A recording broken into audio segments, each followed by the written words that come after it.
Hey guys, it's Anissa dan kali ini kita akan membahas suatu topik yang gak kalah seru daripada topik-topik yang kemarin. Yes, kita akan ngebahas The Berlin Wall History. Yuk tunggu apa lagi? Upgrade pengetahuan kamu di @now @knowledge.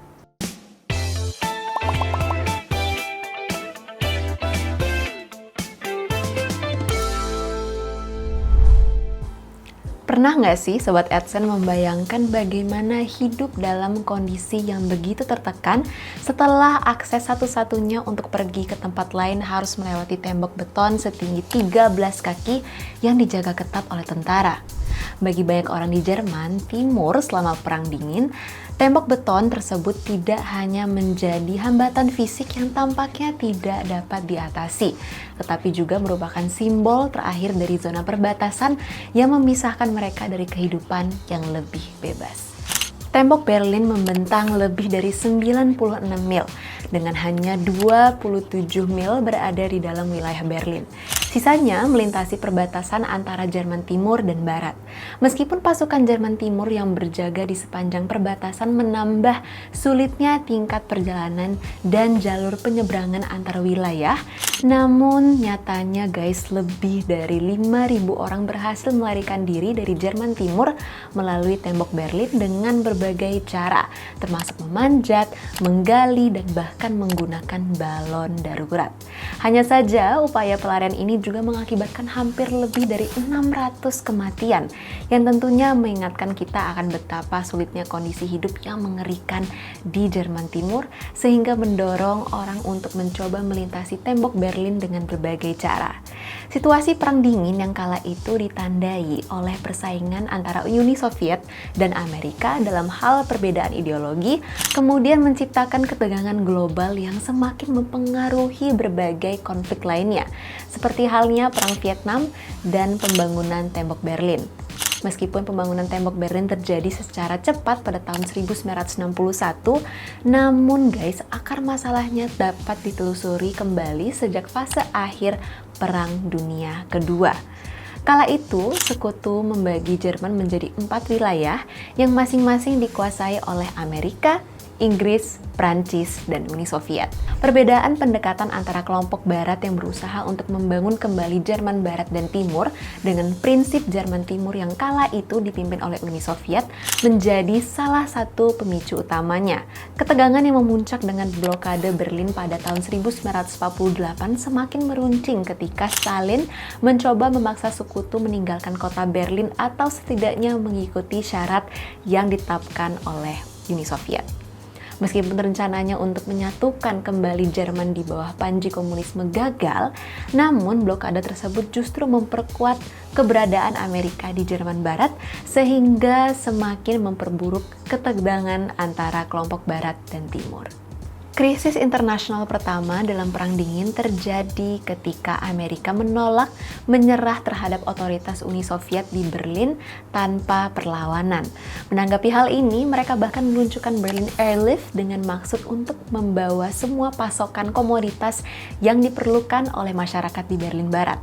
Awalnya nih guys, Uni Soviet tidak percaya bahwa hal itu akan terjadi, dan bahkan pihak sekutu pun sempat ragu untuk menyediakan sejumlah 4.500 ton bahan bakar dan makanan setiap hari untuk mendukung kelompok Berlin Barat. Hanya saja jumlah tersebut bahkan berhasil melampaui harapan pihak sekutu itu sendiri. Dan pada puncak pengiriman Berlin Airlift, sebuah pesawat selalu mendarat di Berlin setiap 30 detik setiap harinya. Hal ini tentu tidak hanya berhasil menyelamatkan Berlin Barat dari blokade Uni Soviet, tetapi juga meningkatkan rasa hormat Jerman terhadap Amerika dan Inggris sebagai dua kekuatan besar di dunia.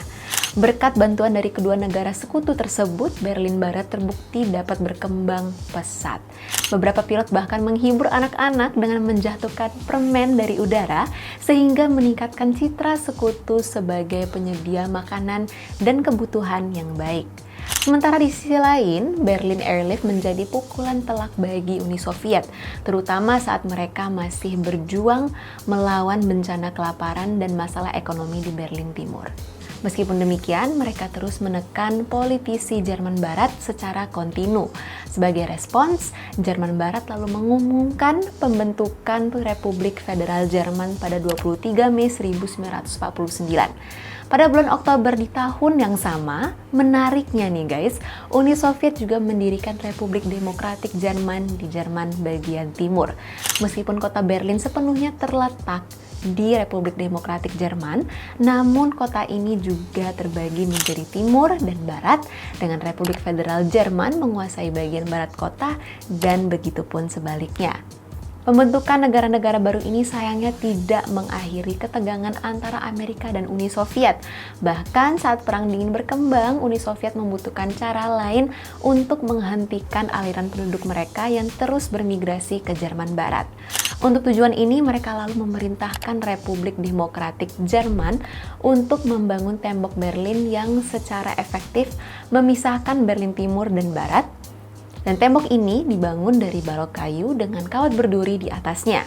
Namun guys, ketika orang terus melarikan diri, pihak berwenang Jerman Timur memperkuat tembok Berlin dengan beton dan tambahan perlindungan lainnya seperti pos pemeriksaan, ranjau darat, dan bahkan anjing-anjing penjaga nih guys. Tembok Berlin ini sendiri sudah berdiri selama lebih dari 30 tahun, di mana ia membagi Berlin ke dalam Jerman Barat dan Timur. Namun, ketika Uni Soviet runtuh, cengkramannya di Jerman Timur juga mulai memudar nih guys. Akibatnya, protes dan perubahan sosial menjadi isu yang semakin merajalela. Hingga puncaknya, tembok Berlin berhasil diruntuhkan pada 9 November 1989. Hari bersejarah pasca keruntuhan tembok Berlin segera menandai penyatuan kembali wilayah Jerman dan menandakan berakhirnya pertarungan ideologi dan kembalinya kebebasan bagi masyarakat untuk memilih jalan hidupnya masing-masing. Meskipun seluruh konflik yang mendasari pembangunan tembok Berlin ini belum sepenuhnya terselesaikan, namun keberadaannya tetap mengingatkan kita akan penderitaan yang terjadi ketika orang telah diteror untuk hidup sesuai dengan satu ideologi yang dipaksakan. Tembok Berlin adalah simbol fisik dari perpecahan internasional selama fase Perang Dingin, dan dengan runtuhnya tembok itu, dunia kembali memiliki kesempatan untuk mencari kesatuan sesuai dengan hati nurani. Nah, gimana Sobat AdSense? Seru banget kan ceritanya? Jangan lupa untuk follow semua media sosial adsense.id. Sampai jumpa di tema menarik di episode berikutnya. Salam pintar!